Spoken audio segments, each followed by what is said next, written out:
Now on KOAM News at 9 on Fox 14, an area healthcare provider offers a controversial COVID-19 treatment regimen. Also, growing concerns the U.S. won't be able to finish evacuations in Afghanistan. The 4 states' most watched news starts now. Thank you for joining us tonight. I'm Jordan Albee. A Joplin restaurant owner and many others are accused of smuggling undocumented workers into the forested area and beyond. KOAM's Mike Mahoney joins us live now from Joplin. Jordan, I am standing in front of El Charro in Joplin. It's one of several local Mexican restaurants accused of using undocumented workers, connected to a smuggling ring that had operated out of Kansas, Oklahoma, Missouri, and Arkansas. But the Specialty Foods Distribution Center in Joplin is where Homeland Security along with local law enforcement made their move with a raid earlier today.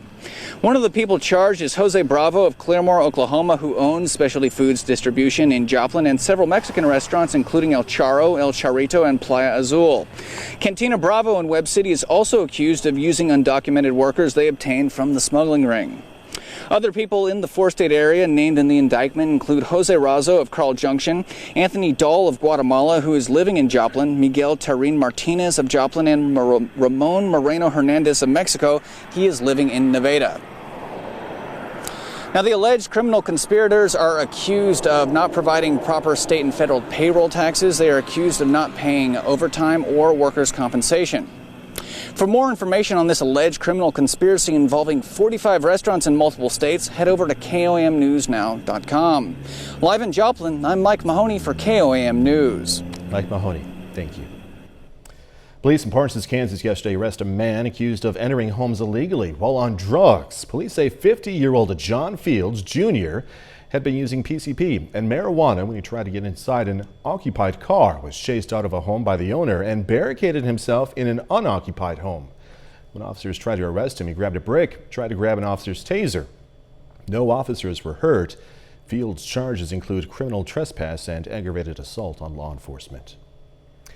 After more than a year of the pandemic, there are only a few treatment options authorized by the FDA. But now a healthcare provider in Fort Scott says they've seen success with an at-home COVID treatment regimen. KOAM's Zach Dodge has details on that home protocol and what top health officials say about the effectiveness. In a small family practice in southeast Kansas, a healthcare provider claims to have found a better way. I've seen probably close to 50 at this point. Yeah. Small sample around here. Ryan Lewis spends his time divided between being in the military and being a nurse practitioner at Fort Scott Family Medicine. He says his military background drove him to find a way to save more lives. I'm not a put myself type of person out there, but when family or friends or people you know die. Now he claims to have found a way to treat COVID-19 so patients don't land in the hospital.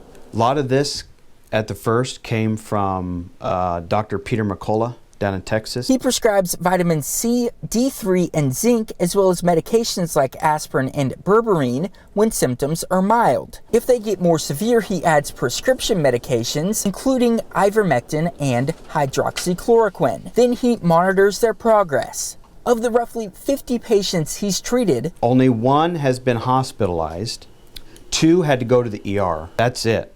Everybody else has had complete and full recovery. But many parts of the protocol are not backed up by the nation's top disease experts. The National Institutes of Health say there's not enough evidence to support vitamin supplements' effectiveness in preventing or treating COVID. It's the same for all of the medications in the protocol, with the FDA specifically warning not to use ivermectin or hydroxychloroquine. They say ivermectin can have dangerous interactions with other medications even when taken at normal doses, and that hydroxychloroquine has been linked to serious heart rhythm problems and other safety issues. How confident are you in there not being adverse side effects? So let's not get into a political discussion because that's not what this is about. Right. But from what I have seen, I can't argue with the results. From what I hear from other providers that have done the same thing with a much larger patient base and good results, I can't argue with that. In Fort Scott, Zach Dodge, KOAM News. We have a more in-depth breakdown of the regimen and what national health experts have said of each ingredient on our website. Again, that's KOAMnewsnow.com. A COVID-19 vaccine mandate officially goes into effect for members of the military. Meanwhile, Johnson & Johnson announces promising data on its booster shot. Fox News correspondent Jonathan Siri has more. Days after the FDA approved Pfizer's vaccine, Delta Airlines announcing unvaccinated employees under the company's health plan will see a $200 increase on their monthly premiums. The increase is to cover the average hospital stay for COVID-19, which the airline says costs the company about $50,000 per person.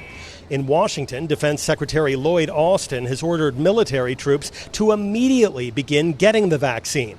Pentagon data show more than 800,000 service members have not gotten their shots. Mandatory vaccination against the coronavirus disease, COVID-19, is necessary to protect the safety of our service members and our force. Meanwhile, the Washington Post reports a U.S. intelligence review ordered by President Biden is inconclusive as to the origins of COVID-19. The initial theory involved the virus jumping from bats to humans, and later that it escaped from a Chinese lab.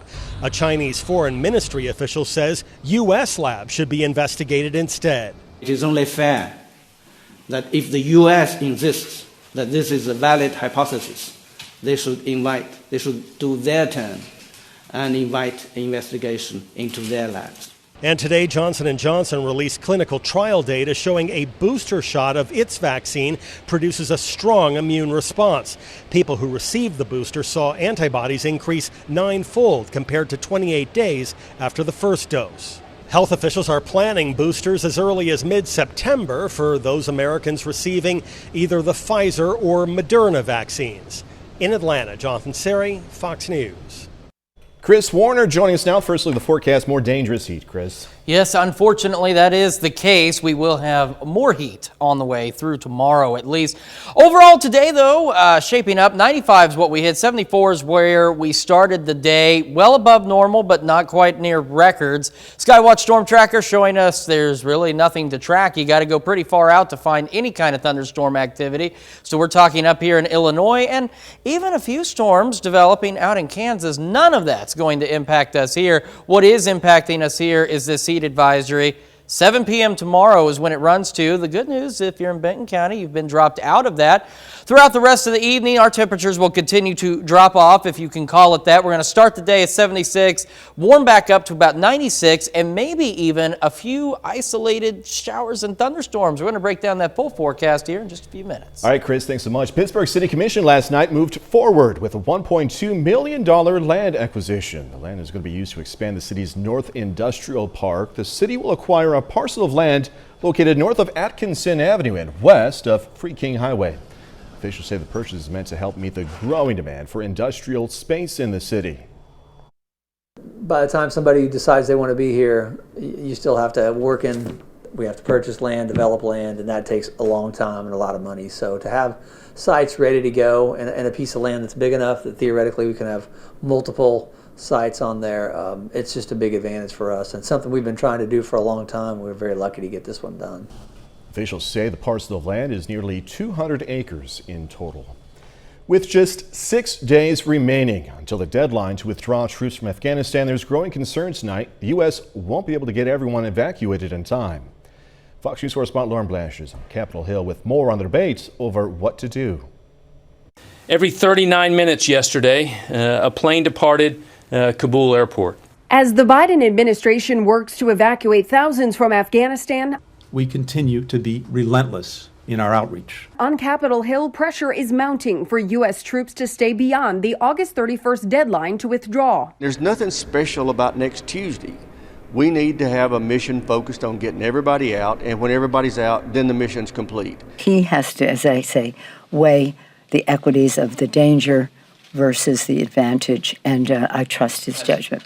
Tuesday, two lawmakers, Congressman Seth Moulton, a Democrat, and Peter Meyer, a Republican, made an unauthorized trip to Kabul, aimed at pressuring the president to extend the deadline. But after talking with commanders and observing evacuations at the airport, the two concluded in a joint statement, "We won't get everyone out on time, even by September 11. Others agree. We're on the cusp of having the biggest mass hostage situation in American history. It's going to make 1979 in Tehran look like a sleepover. In a Dear Colleague letter, House Speaker Nancy Pelosi urged lawmakers to avoid the region, saying unnecessary trips divert resources from the current mission. This is deadly serious.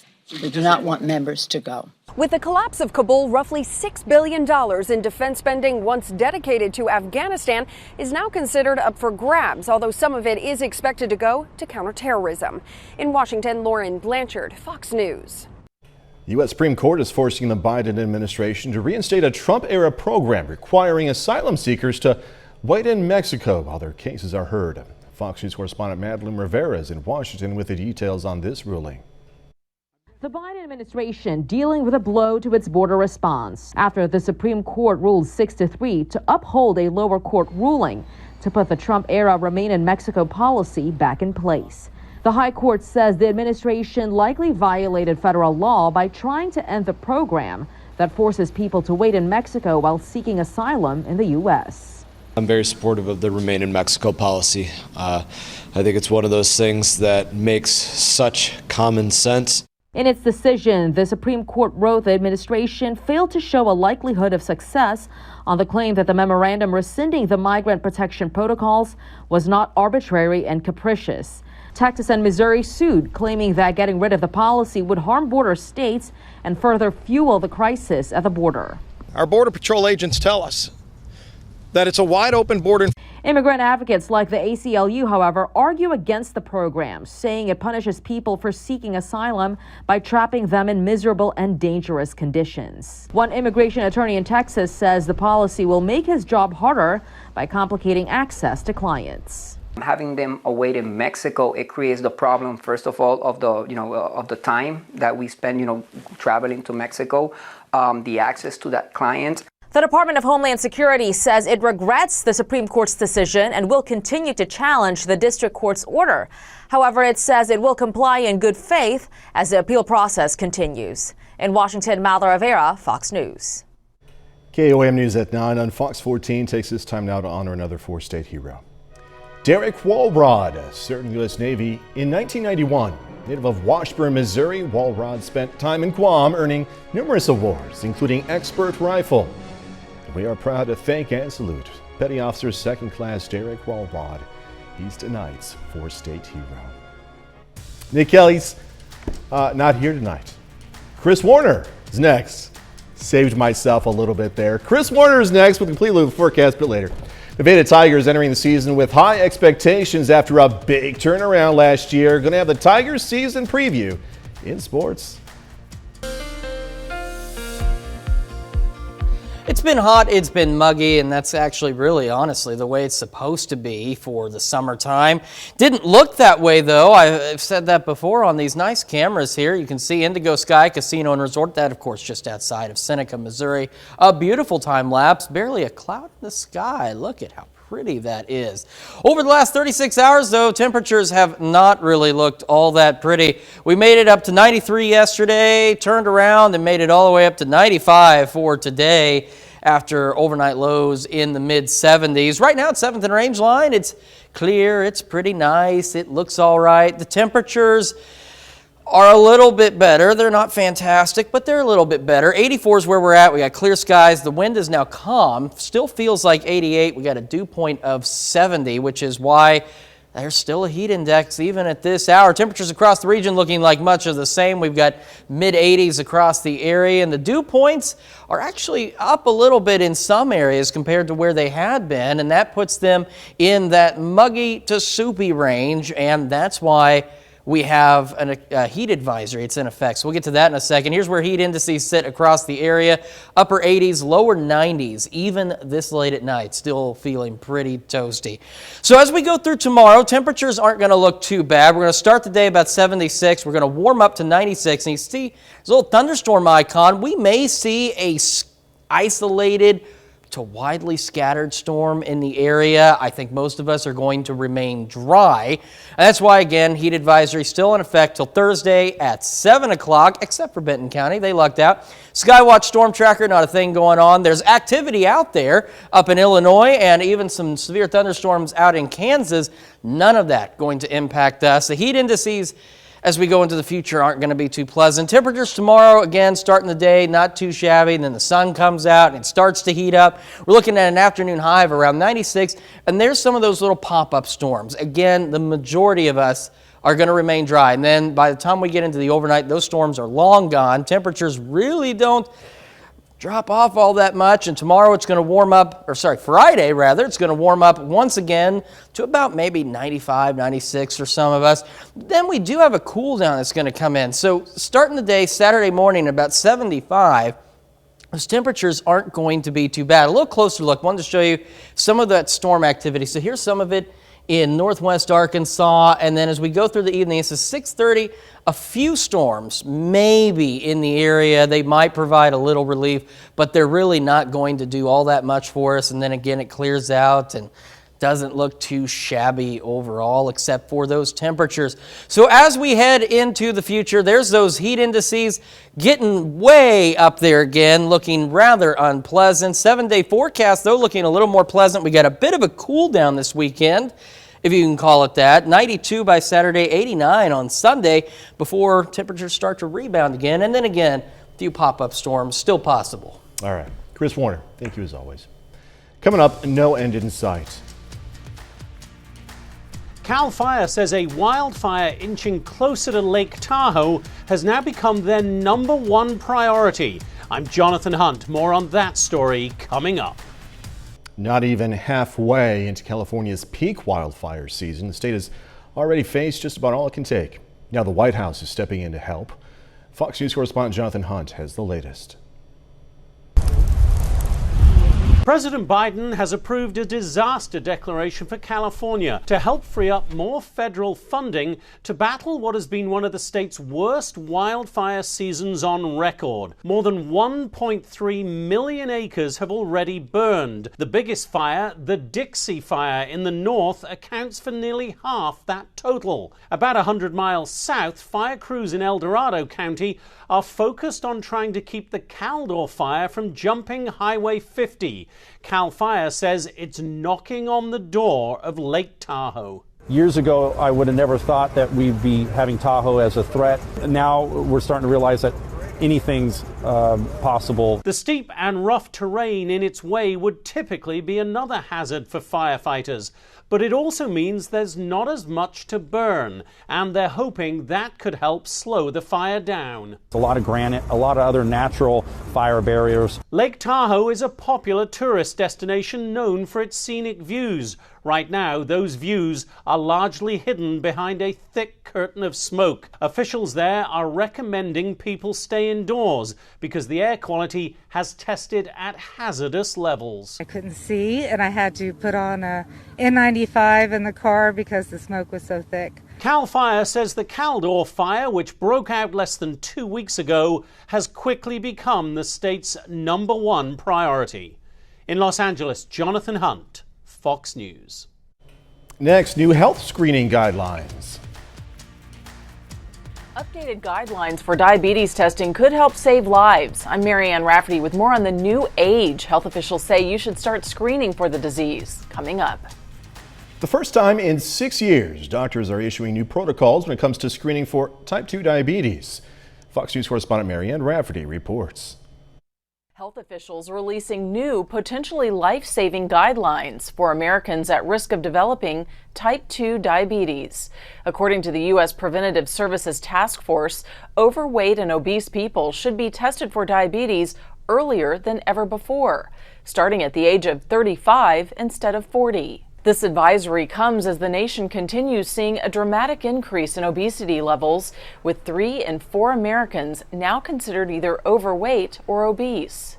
Obesity is a major factor in the development of this disease. So if we can control the body weight, then we can definitely improve the diabetes. The Centers for Disease Control and Prevention says more than 34 million Americans currently have diabetes. But medical experts say a growing number of younger Americans are being diagnosed with the disease, with 14% of people 18 years and up confirmed as diabetic. Meanwhile, another obesity-related illness is on the rise as the World Health Organization says hypertension, or high blood pressure, now affects 1.3 billion people. This is one of the most deadly diseases. Hypertension greatly increases your chance of suffering a heart attack or stroke. And the most recent data finds roughly 1 in 3 people worldwide died from heart disease-related issues, including hypertension, back in 2019. The WHO says diabetes and an unhealthy diet can contribute to hypertension, adding people in less developed nations usually lack the resources to test and treat the condition. Marianne Rafferty, Fox News. Coming up, going to find out how ordering a Lyft ride to get somewhere could end up being the most unique ride you've ever taken. To get to a restaurant before your friends? Well, in this Lyft, you'll always be a wiener. Dun-dun-dun. Oscar Mayer is partnering with Lyft to make its iconic Wienermobile part of your next memorable ride-share experience. From today to Friday, when you order a Lyft XL, the Wienermobile could roll up to greet you. The company is deploying the iconic 27-foot hot dogs in New York City, Chicago, Atlanta, and LA, just in case if you're in any of those cities in the next few days. Riders are going to get an unforgettable trip featuring music, neon lights, shirts, masks, and weenie whistles. All right, Border Patrol agents spot and stop a fake patrol vehicle from crossing. Look at that. That's supposed to be the real thing. To the untrained eye, this SUV could pass as one used by Customs and Border Patrol, but it was not enough to fool agents working near Tucson, Arizona. Smugglers dressed in fake uniforms even driving this fake Border Patrol car were stopped and apprehended yesterday. The driver, along with 10 migrant passengers, were taken into custody. Look at that. That looks pretty legit, doesn't it? Good job to those agents. 30 more minutes, news, weather, and sports coming away. Crews in Pittsburgh broke ground today on a new residential development near the high school. Also, how a Southwest Missouri city is paying special tribute to a legendary Old West lawman. Crews today broke ground on a new residential area in Pittsburgh. 3P Development Group out of Bryant, Arkansas began work today on the villas at Creekside, a community for people 55 years and older. When it's all said and done, there's going to be 29 2- or 3-bedroom villas and outdoor amenities, including bocce ball and pickleball courts, a dog park, an outdoor gym. Yeah, so this development is unlike anything else that we currently have going on in Pittsburgh. This is a high-end 55 and up community with amenities. $12 million private development is going to be located south of East 4th Street near Pittsburgh High School.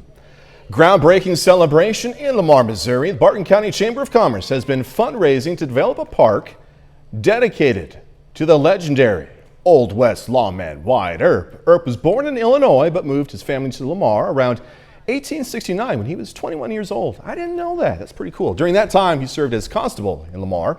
Chamber officials hope the park, which will feature a statue of Earp and his first wife, will serve as a tourist attraction and community gathering place. And hope to really have a community outdoor concert area where we can have picnics in the park, where we can just do all kinds of things to really show off our history and just how cool our town is and our great rich history. The Wyatt Earp Park is going to be located on the northeast corner of the Lamar Square at 10th Street and Broadway Avenue. Carnival is in town in Lamar, Missouri.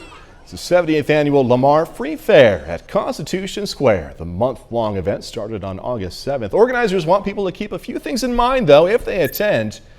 Traffic is going to be limited around the square. Dogs are not allowed. And remember to drink plenty of water because it's hot, just in case if you didn't know.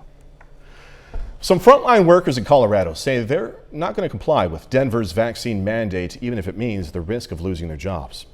Earlier this month, the city of Denver announced it's going to require all city employees and contract workers to be fully vaccinated by September 30th as a condition of employment. Fox's Deborah Takahara has more. Some of the very same people who have been on the front lines protecting us during the pandemic say they are frustrated they're being told they have to get the COVID vaccine. I've spoken personally with about a dozen officers that are ready to leave. He says some Denver officers are retiring early or applying at other departments. They've endured a lot, and now they're being told that they need to do something against their wishes to maintain their employment. And it is the last straw for them. It's not just police officers, but firefighters as well. It may work, it may not work. But at this time, having had COVID and natural immunities, I feel that my body has been protected. Some have medical reasons or religious reasons and are waiting to hear if they're exempt from the vaccine mandate. Some nurses say they just want the freedom to choose. And this mandate is definitely kind of the last straw for me. I should be able to choose what I put in my body and what I don't. I'm waiting, and I think I deserve that right to just wait. City leaders say they want to encourage compliance. Our goal is not to lose employees over this. Our goal is to follow the public health order, and the executive director of public health has basically made it very clear to us that this is the best tool that we have to combat the Delta variant at this point. But these employees say they won't comply, and if forced, will take with them dozens of years of experience. This is not right for any of us firefighters that have given our lives to this job to be told that we have to do something like this. All right, a bit later, a World War II bunker turned into a bed and breakfast. It was another hot and muggy day out there, hence the heat advisories that we've had for the last several days. Thankfully, if you looked just out your window, you wouldn't have known it was hot and muggy, because you can see by this time lapse from Indigo Sky Casino and Resort just outside Seneca, Missouri, that it looked like a really nice day. If only the sky changed color with the heat, you'd be able to tell. It was actually pretty yucky out. So here's what we saw over the last 36 hours that kind of confirm the yuckiness that we saw in the area. So yesterday, 93. It is August. Today, 95 is where we got up to. It was yucky, it was warm, it was muggy. Still yucky, warm, muggy out there right now. But like I said before, you just can't see it. Current temperatures in Joplin at the airport, it is 84. Wind is now calm. Feels like it's 88. Dew point is at 70. Humidity is on the rise, 63%. And those are the temperatures we're seeing kind of across the region here. Mostly lower to mid 80s for most of us, except in southeast Kansas. They're always a pinch warmer, it seems, and they are in the mid 80s, a little bit higher. Dew points also a little bit higher than they were earlier today, and they are now sitting in that muggy to soupy range, which is where they're going to continue to sit. And that's why we have heat indices that are still in the upper 80s and lower 90s for some of us, even at 9:40 p.m. So as we go through the day tomorrow, I want you to look real quick. You'll see a few little storms try and pop up. So that's what we're going to look at. So start the day at 76, 85 by 10 a.m., 91 by noon, 96, and then that's when those chances of storms kind of kick in. Around 4 o'clock, from 4 to 11, there might be an isolated pop-up storm for some of us, but most of us are going to remain dry. Hence, the heat advisory for everyone now except Benton County until Thursday, 7 o'clock. It's going to remain that way. Skywatch storm tracker, nothing to show. You got to go pretty far out to be able to see any kind of action. Some in western Kansas, they've been dealing with on and off again severe storms in Illinois, now moving into Indiana, but not moving into our area. So here's what we're going to see as time moves on. We're going to start off about 76, 77 tomorrow morning. Temperatures are really going to warm up, and there's those storms again trying to fire off, but you can see how tiny and isolated they are. They're really not going to do much for us at all in terms of temperatures. It's still going to be pretty yucky. So as we go in a little bit closer, you get a better view of what some of those storms may try and do and about the time. So around 3, cloud cover builds in, and here it is, 7 o'clock. A few more of those storms trying to pop up, but again, not going to do much for temperatures until we get into the future. The heat indices again tomorrow. This is why the heat advisory is still in effect.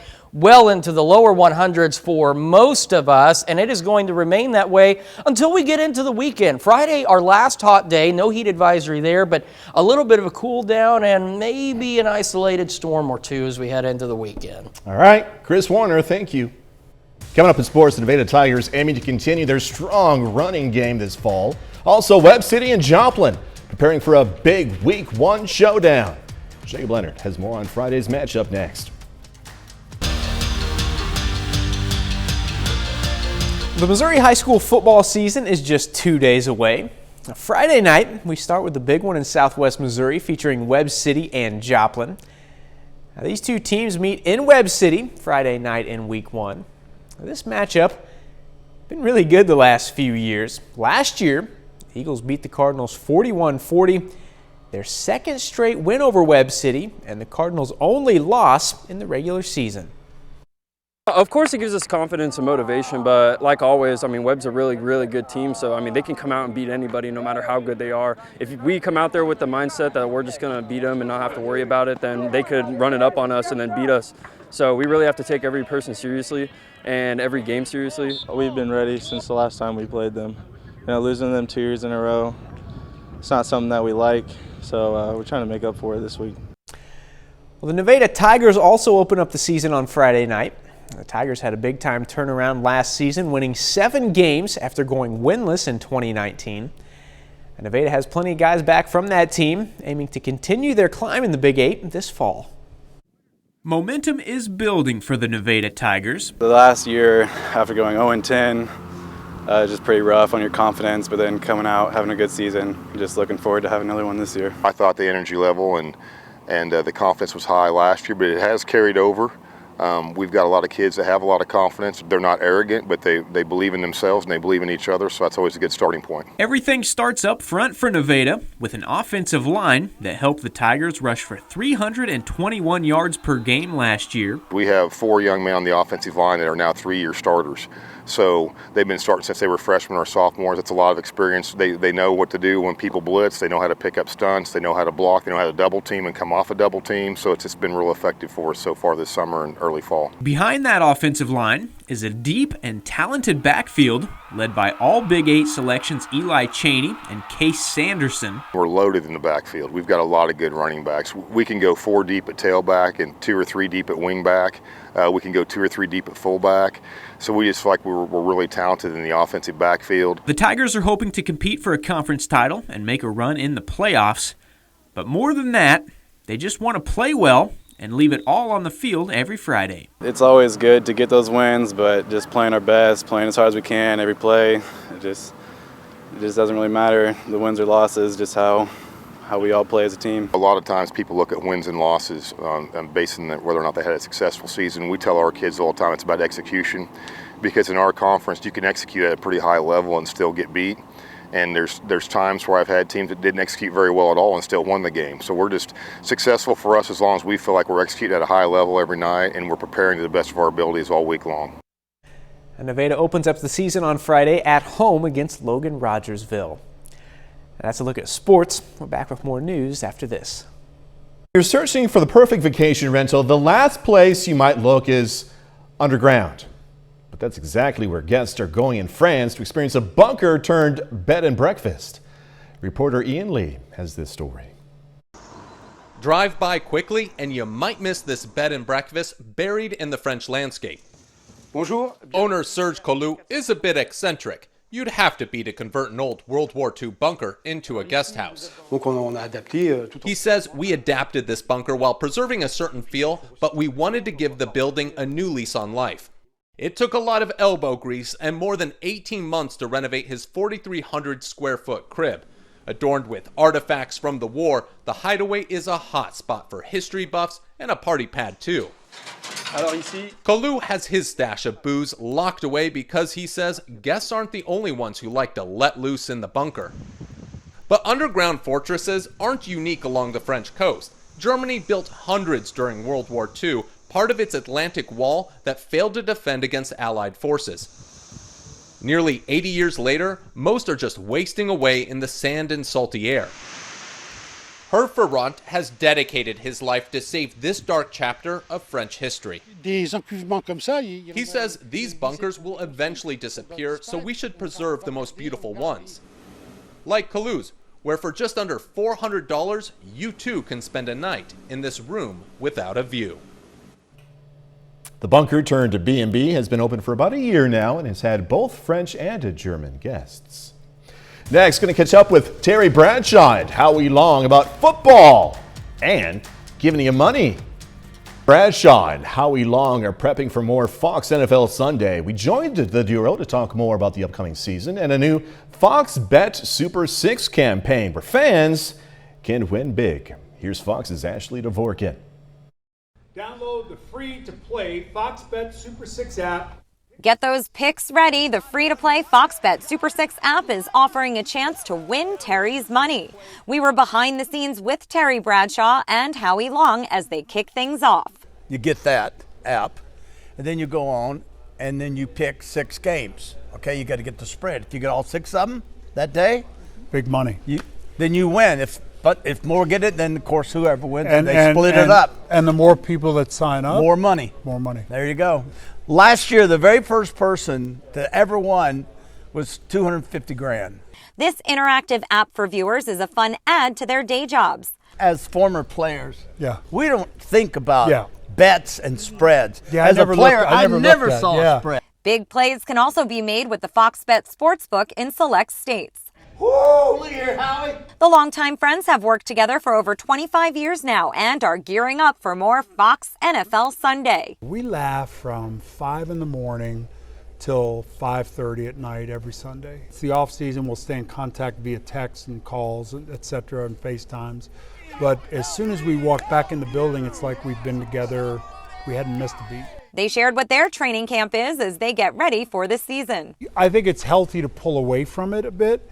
You know, you'll watch the draft and you'll do that in the combine. Just know enough about what's going on, and then when camp opens up, you start to kind of picks back up. Kind of, you start getting, we're getting in shape too. We're in preseason form. Fox NFL Sunday returns September 12th. Play to win Terry's money on the Fox Bet Super 6 app starting August 26th. In Hollywood, Ashley Dvorkin, Fox News. That's our time for tonight. Thanks so much for joining us. Going to leave you with video of hippos eating watermelons at the San Antonio Zoo. Be safe. Do this all again tomorrow. See you then.